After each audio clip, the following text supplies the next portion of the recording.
At my brother's wedding, I was given this badge, and it just hit me in a way I wasn't prepared for. It said, limited access guest.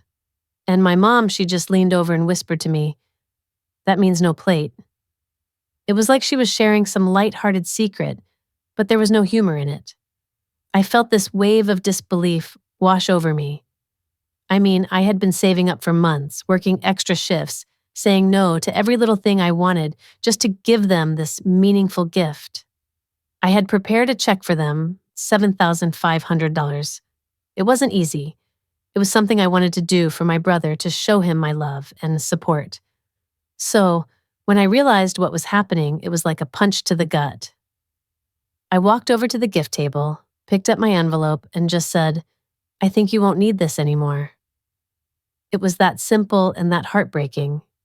When I left, my brother ran after me, and my parents were shouting for me to come back. But I couldn't.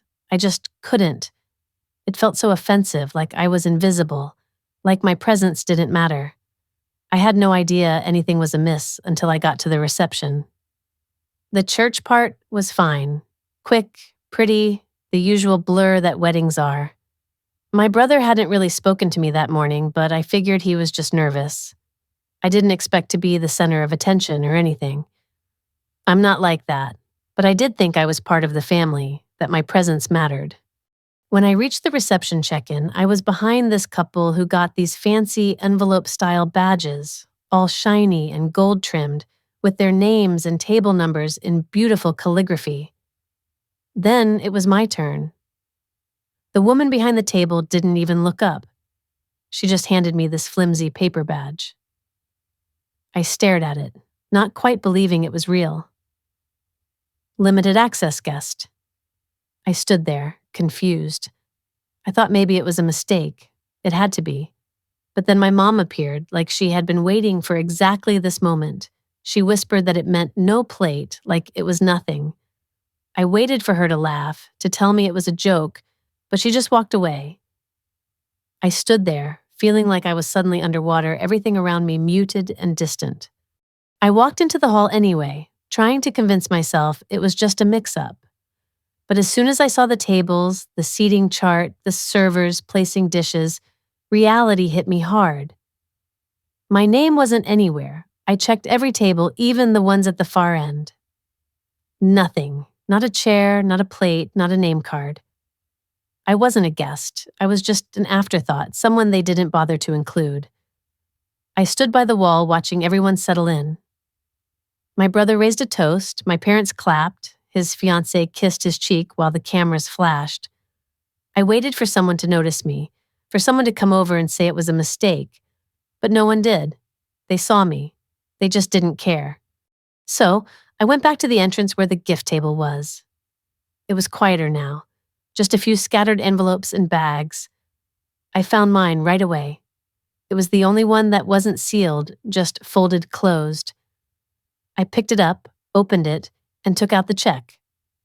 I held it for a second, then said, I think you won't need this anymore. I turned and walked toward the exit. I hadn't gone 10 steps when I heard chairs scraping, my name being called, my brother's voice, angry, and then my parents. They were all shouting, come back, but I didn't. I walked calmly to my car, started the engine, and drove away. They could have their party, toast, and dance all they wanted, but they wouldn't use me. They didn't want me there, fine. But I wasn't going to let them benefit from my hard work either. That night, I couldn't sleep, not because I was angry, though I was, but because everything that happened kept replaying in my mind, over and over. It was like it was burned into my memory. I couldn't stop thinking about that envelope on the gift table, how proud I was when I left it there. I thought I was doing something good, something meaningful. I thought I was part of something. Instead, I was just the girl with the paper badge, the one who didn't get a seat, the one whose family decided she didn't quite belong. That wasn't an accident. That wasn't a mistake. It was deliberate. By morning, the texts started coming in. First my mom, then my dad, then my brother. Messages like, can we talk? And please don't make this a thing. No one said they were sorry. No one admitted they were wrong. It was all about deflecting and sugarcoating the situation. as if my reaction was the problem, not what they did. My mom actually wrote, "We assumed you'd be okay with standing since you always say you don't care about fancy stuff." Like I was supposed to be grateful for being excluded with a smile. Around noon, my dad called. I ignored it. He called again, then sent a text. "Come over, we want to talk.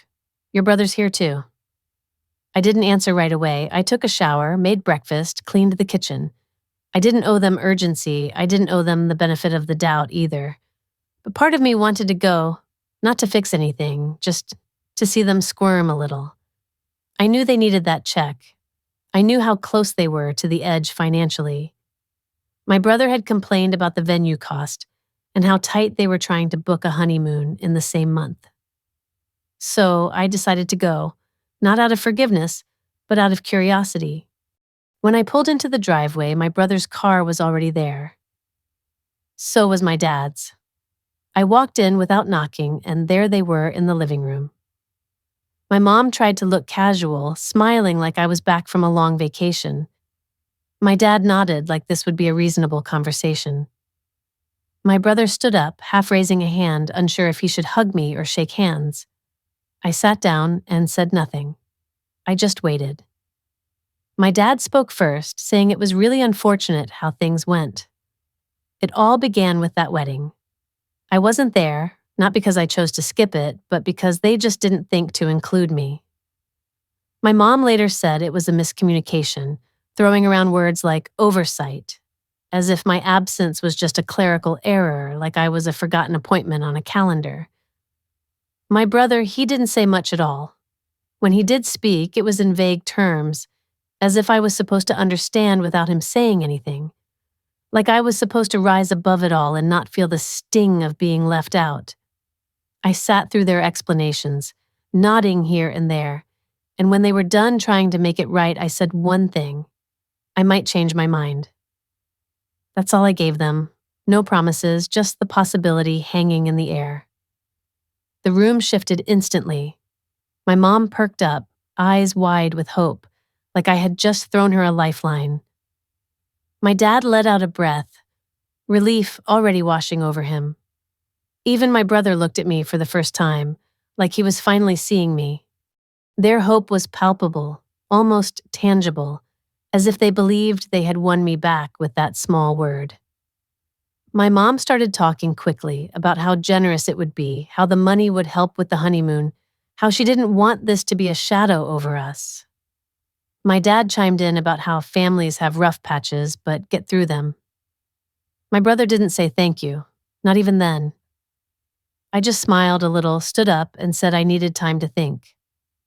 I left them with that word, might, echoing in their minds, like a secret promise. And I meant it exactly as it sounded. Not a no, not a yes, just a long pause. Let them sit with that uncertainty. Let them feel what it's like to hope someone gives you what you desperately need, and doesn't. The next day, I woke up to a voicemail from my mom. Her voice was soft, careful, like she was speaking to someone who might break at any moment. She said she had been thinking all night, that maybe things had been handled too rigidly at the wedding, that perhaps they could have communicated better, but she didn't say what I was waiting for. No, we messed up. No, I'm sorry. Nothing like that. Just an attempt to frame it as a misunderstanding, something minor that I had blown out of proportion. Then came the kicker. They were delaying the honeymoon, not canceling, just pushing it back a little. She said it like it was a weather delay, like their plans had hit a bump that would sort itself out. What she didn't say was the part I already knew. Without my check, they were in trouble. Later that afternoon, my dad called. He always approaches things differently, less emotional, more calculated. He said he was proud of the woman I'd become, successful, stable, dependable. He said not everyone in the family could say the same, and I should be proud of myself for having something to offer. Then he got to the point. "We trust your judgment," he said. "I know you'll make the right call." They were laying it on thick now. The fake compliments, the polished concern, the subtle reminder that I was the reliable one, the mature one, the one they needed. That was when I remembered the car. 6 months earlier, I'd loaned them my second vehicle when theirs broke down. It was supposed to be for a week or two. I never got it back. My dad kept saying they were waiting for a part. Then they were waiting for a mechanic. Then the mechanic didn't show up, and so on. I stopped asking. It became another thing I'd done for the family, but the car was still in my name, still on my insurance. I checked the account. Yep, still registered to me. I scheduled a tow for Friday morning. No warning, no courtesy heads up. Just gave the company the address and waited for the confirmation. Friday at 9:12 a.m., my phone rang. My mom. I didn't answer. Then again immediately. Then a third time. Finally, I picked up. There's someone outside. They're towing the car. Did you do this? I said yes. Silence. Why? She asked. I told her I was changing insurance companies, which wasn't a lie. She said they needed the car, that they had plans, that it was inconvenient. I could hear my dad's voice in the background already yelling at someone outside. I said, then maybe you should borrow one, rent, or figure something out. That's what I'd have to do, right? She said, this is about the wedding, isn't it? I said, no, this is about patterns. And I hung up. That evening, I got the first direct message from my brother since the wedding. Can we talk? Just us. 5 words, no punctuation. I stared at it for a while. It wasn't anger. It wasn't even surprise. He knew why I wasn't responding. He'd stood there and let it happen. He'd been part of it. I waited 6 hours before I answered. Soon. Not today. Not tonight. He could wait. Let them all wait. Let them live with the same silence they once gave me. Let them stay up wondering what I'll decide and when I'll decide it. For once, I was the one pulling the strings. I didn't respond to my brother again that week. I wanted to see how long it would take before he cracked. He didn't call, just sent one more message the next day. Please just talk to me. I didn't want it to go that way. I left it unread. Meanwhile, the silence from my parents was almost louder. No follow-ups, no apologies, no explanations, which told me 2 things. First, they were panicking. And second, they were trying to figure out how to save face if I decided to burn the whole bridge. I started to think that maybe they didn't believe I'd go through with it, that maybe they still saw me as the same girl who showed up to every family gathering, paid for dinner more often than not, stayed quiet when they took advantage because that's just how family is. But I was done being predictable. It's been a few days since they towed the car. I still remember the chill in the air when I decided to just drop by. No calls, no texts. I parked across the street and walked right up to the front door. It felt strange, like I was visiting some distant relative's house, not my own parents. My dad was there, sitting in the living room, eyes glued to the news. When he saw me, there was this moment. A flicker of surprise, maybe even a bit of discomfort. My mom came out from the kitchen, and it was like she was preparing for something. She said she didn't expect me to come by. I just nodded and said I knew. I sat down at the table. The silence was thick. No offer of coffee this time, which was new. My dad muted the TV, leaning forward. I could tell he was getting ready to say something. They started talking about Ryan, my brother, how they'd spoken to him and how upset he was. They said he never meant for me to feel left out. Apparently, the wedding planning had been a whirlwind of stress and fast decisions. My mom chimed in about looking into different honeymoon options, something smaller, more local. I asked if they'd booked anything. No, they hadn't. Still figuring things out, they said. I just nodded, taking it all in. Then I laid it out. I said I might be able to help, but I was thinking of doing it as a loan. Nothing too formal, just with some terms. The room went still. My dad asked what kind of terms. I said monthly repayments with interest. Not a big deal, but it was a lot of money, and I thought it was fair. The look on their faces was like I'd spoken a foreign language. My mom asked if it wasn't a gift. It was going to be, I replied. Then you cut me out of the wedding like I was just some stranger. My dad went quiet, and I could see my mom was on the verge of tears. I added that I wanted the family group chat shut down. I wasn't going to read another message about Anton's pool parties unless I was treated like part of the family. She started to say something, but I stood up. I told them they could find the money elsewhere. If Ryan needed it so badly, he could get a second job, or they could sell something. I walked out before they could respond. I was halfway down the driveway when Ryan pulled in. He jumped out, looking like he'd rushed home. He called out to me, asking me to wait. I stopped. He looked genuinely tired, not like he was faking it. I hadn't seen him that way before, and it threw me off. He admitted they screwed up, and he knew he did too. He asked me not to keep doing this, saying I'd made my point. I didn't say anything. He explained that he'd asked Dad for help, not knowing they would treat me that way. He swore he only found out after. I asked him if he had anything to say at the reception when he saw me standing off to the side. He didn't answer. I meant every dollar of the gift, I said. He nodded. I got in my car and drove off. That night I got a message I wasn't expecting. It was from Ryan's fiancée. She said she didn't know everything that happened, but she was really sorry. She saw what they did, and I didn't deserve it. I read it twice. Then I smiled. At least someone in that house had a conscience. After that message, I did something I hadn't done all week. I replied. I thanked her for saying that. She replied almost instantly, saying she wished I'd stayed. She thought things would have been different if I had. I didn't agree, but I didn't argue. I wasn't going to dump my bitterness on the one person who seemed to get it. Ryan didn't message me again after I left. Neither did my parents. They were waiting, hoping. I could feel it. They thought I was still considering it, maybe softening, maybe getting nostalgic about family. Instead, I was sharpening the knife. That weekend, I texted my mom out of the blue, asking if they were still delaying the honeymoon. She replied quickly. Yes, they hadn't booked anything. Just seeing how things played out. I followed up, asking if they were still waiting to see if I'd help. There was a pause. Then she replied that they hoped yes, but it was up to me. No pressure, right? Just the usual guilt-ridden optimism, the kind that makes you feel like you're hurting the family, but they won't say it outright because they still want the money. I let a day pass before sending another message. I told them I'd talk to a financial advisor.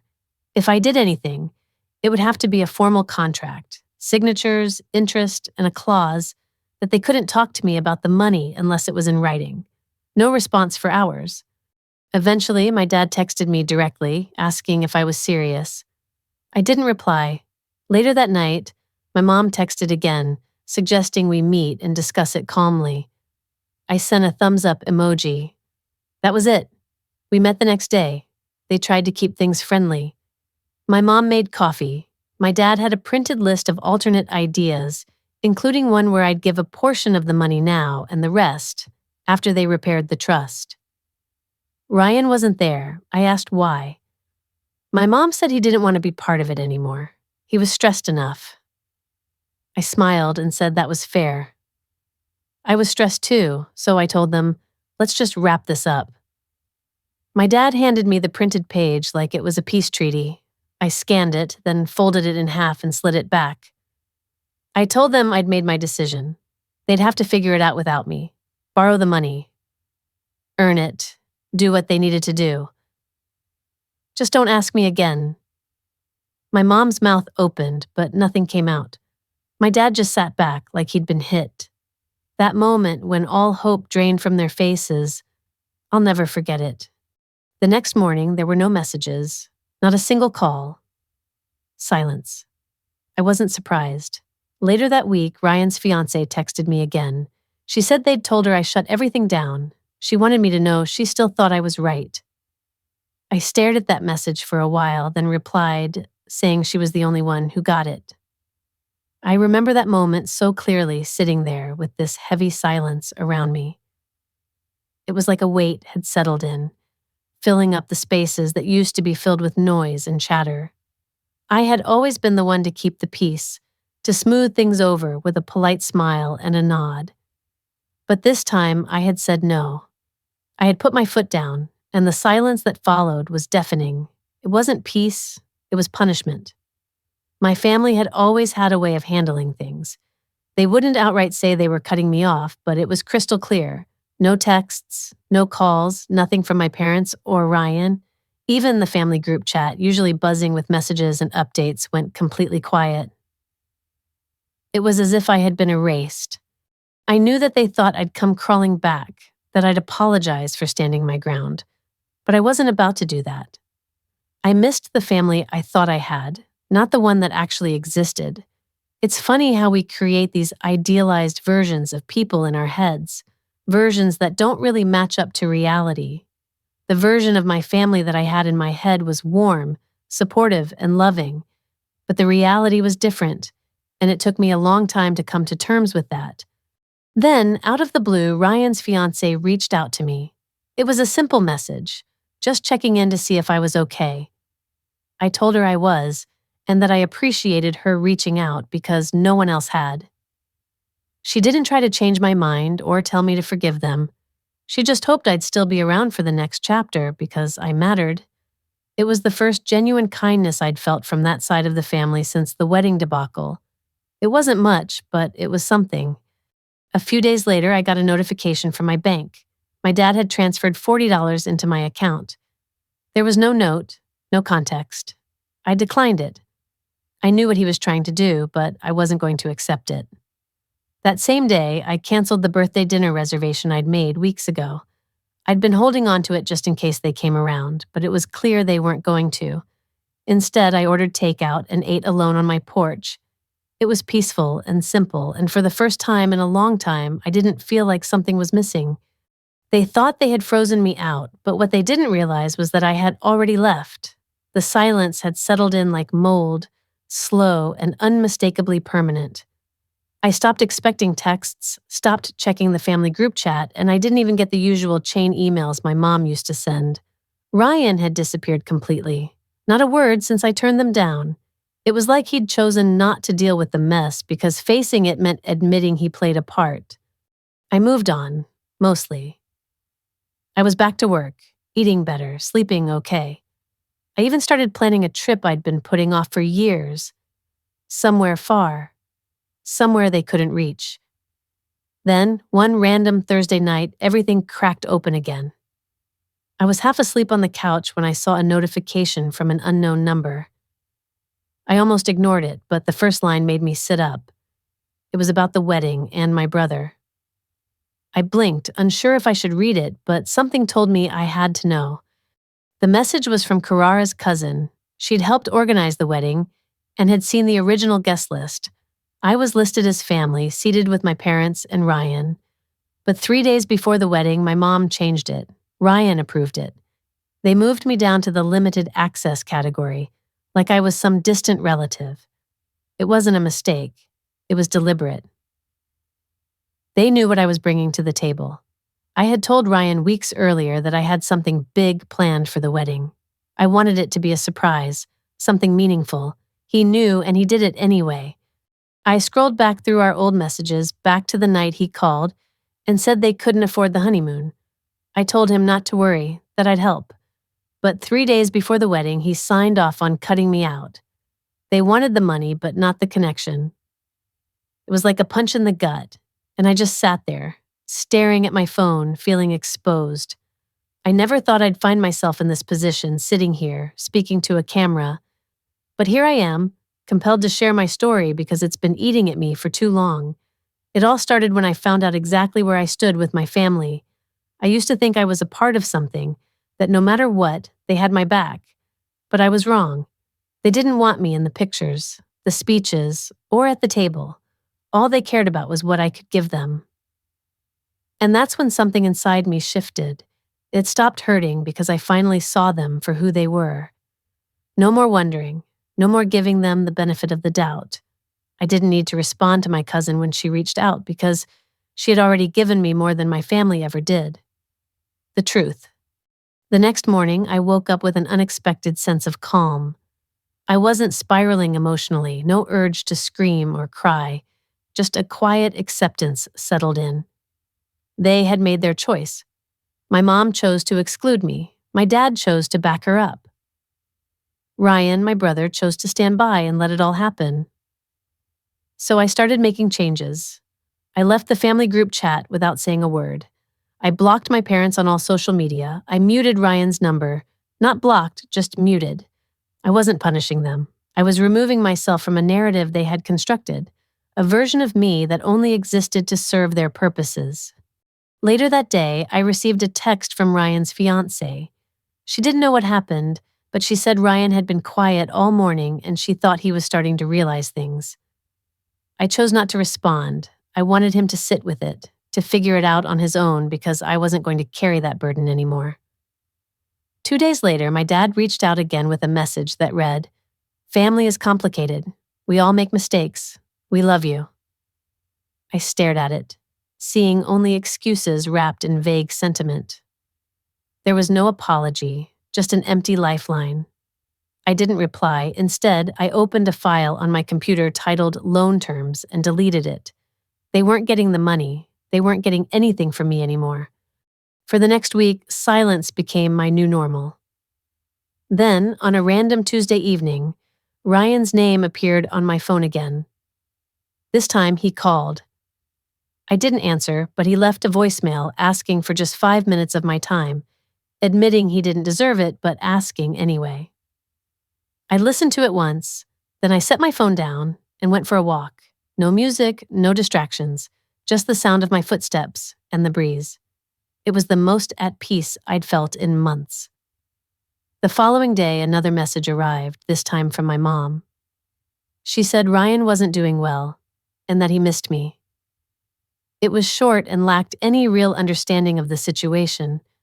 What did she expect me to say? Oh no, poor Ryan. The same Ryan who stood by while I was humiliated. I left it unread. That evening, I started looking at plane tickets. I needed to get away, somewhere far, somewhere quiet, somewhere without the weight of family obligations. Maybe a beach town, maybe a quiet cabin, just a solo trip. I didn't know exactly where yet, but I knew I needed to go because too long I had twisted myself into someone they might accept, hoping for crumbs of affection in return. And I was done with that. The day before my birthday, a letter arrived in the mail. It was handwritten, no return address, from my mom. The handwriting was careful. Like each word had been rewritten in her head before it landed on the page. She said she missed me, that the family wasn't the same without me, that mistakes were made and things got out of hand. But still, no apology, no ownership, just a gentle rewrite of the story. I folded the letter and tucked it away in a drawer, letting it sit there to age into irrelevance. That night, I lit a candle on a slice of cake I bought for myself and whispered one word before blowing it out. Freedom. Not forgiveness, not closure, just freedom. On my actual birthday, I woke up to no calls, no texts, no fake cheer. It was exactly what I needed. I made pancakes, played music, danced barefoot in my kitchen. I realized that I belonged, not with them, but with myself. They hadn't lost a daughter. They'd lost access to my generosity, my support, my loyalty. I still had all those things. I just wasn't giving them to people who treated me like an afterthought. 2 days later, Ryan's fiancée checked in again. I replied, "Thank you, that means a lot." She responded saying they still hadn't talked about it directly, but she could tell it was eating at Ryan. I believed her. I believed Ryan was stewing, replaying the story in his head, but he could have spoken up at any point and he hadn't. He'd waited, hoping I'd crack first, but not this time. That weekend, I booked a trip. 3 days in a coastal town I'd never been to. I packed light, just a carry-on and a journal. I didn't tell anyone. I turned off my phone when I arrived. No social media, no emails, just the sound of ocean waves and the quiet that comes from truly being alone. But I wasn't lonely. I watched the sunrise each morning, wrote in my journal, not about them, but about me, about who I used to be and who I was becoming. For so long, I'd measured my worth. I remember when I first realized that the approval I'd been chasing was worth so little. It was during a trip, One I took to find some clarity. I was walking along the beach barefoot, feeling the cool sand beneath my feet. The tide was coming in, chasing me, and I couldn't help but laugh out loud. It was a real, uninhibited laugh, the kind that feels like a release. And for the first time in a long time, there was no one around to judge me, to shush me, or to pretend they didn't hear it. In that moment, I felt light, like a weight had been lifted. I felt like myself again. Coming home was different this time. The silence that had once felt oppressive now felt almost like a friend. My group chat was still silent, no messages, no calls, but it didn't bother me as it used to. It felt like a choice I had made, not a punishment I was forced to endure. That afternoon, I found another envelope in my mailbox. This one was from Ryan. It wasn't handwritten like the ones before. It was just a folded note with a printed photo. The note said, "I messed up. I know I did. I didn't stop it when I should have. I was scared of making things worse, and instead, I let them get worse. I don't expect forgiveness, but I needed you to know. I'm sorry." The photo was from our childhood, a summer barbecue in the backyard. We were so young, maybe 8 and 10. I had ice cream on my face, and he was laughing, reaching out to clean it off with his sleeve. We both looked so happy, so whole, before all the complications, before they learned how to make me feel small. I stared at that photo for a long time. I didn't rip it up, I didn't throw it away, but I didn't call him either, because healing doesn't always mean reopening the door. Sometimes it just means locking it gently and walking away without slamming it. That night, I got one more text from Ryan's fiancée. She said she hoped things would change, but if they didn't, she still thought I did the right thing. She'd learned more from watching me walk away than from watching them pretend. I replied, "Thank you. That means everything." And it did. Sometimes the people who understand you best aren't the ones you grew up with. Sometimes they're the ones who show up quietly, consistently, and without obligation. People like her who say, "I see you," and mean it. A few days later, I reopened my calendar and started filling it in again.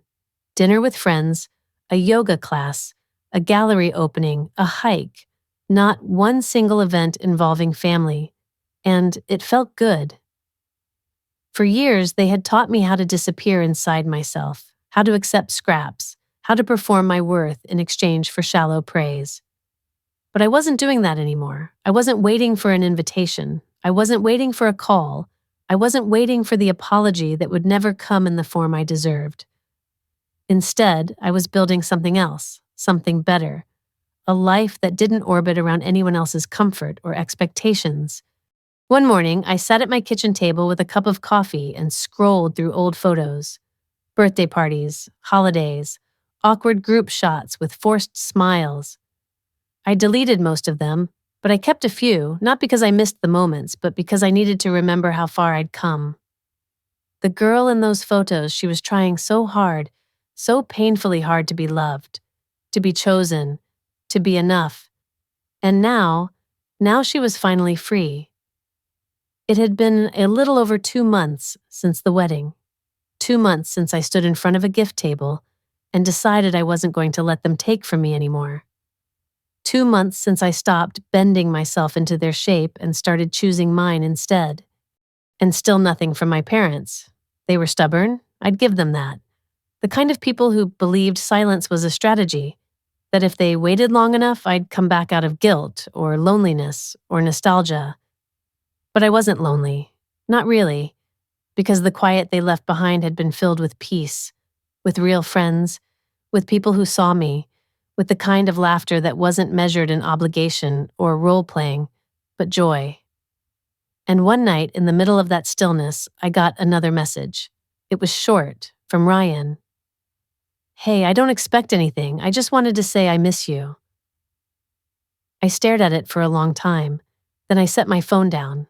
I didn't need to reply, not yet, maybe not ever, because I didn't owe anyone the version of myself that let them hurt me quietly just to keep the peace. They'd built a system that worked as long as I played the role. As long as I showed up, smiled, handed over the check, sat at the edge of the table, and pretended I wasn't hungry. But the second I asked for a plate, the second I said no, I matter too, the system collapsed. And that collapse wasn't mine to fix. So instead of writing back, I opened my journal and wrote down the thing I'd been circling for weeks, but hadn't had the courage to say out loud. You don't get to cut someone out and still collect their love. That was the lesson, not just for them, but for me. Because for too long, I'd treated my love like a default, like something people were entitled to just because we shared blood or childhoods or last names. But love, real love, is active. It's mutual. It's earned and kept and protected. And I was done giving it to people who thought it was just a background convenience. The next morning, I opened a new document on my laptop.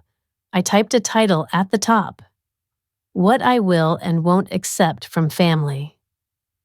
It was long, it was personal, it was honest. It started with, I will not accept exclusion masked as tradition, and I will not accept shame dressed up as care. It ended with, I will protect my peace like it's gold because it is, and anyone who wants to be in my life has to treat it like treasure, not a tool. When I finished, I printed it, folded it, taped it to the inside of my closet door, not to remind them, but to remind me, because they might never change, but I already had. And the best part, I didn't need a paper badge to prove it. I had my own seat now at a table I built where I served my own joy in portions big enough for me to finally feel full. And when I raised my glass, it's not to family who failed me. It's to the girl who finally said enough and meant it. To Melissa, to me, to freedom.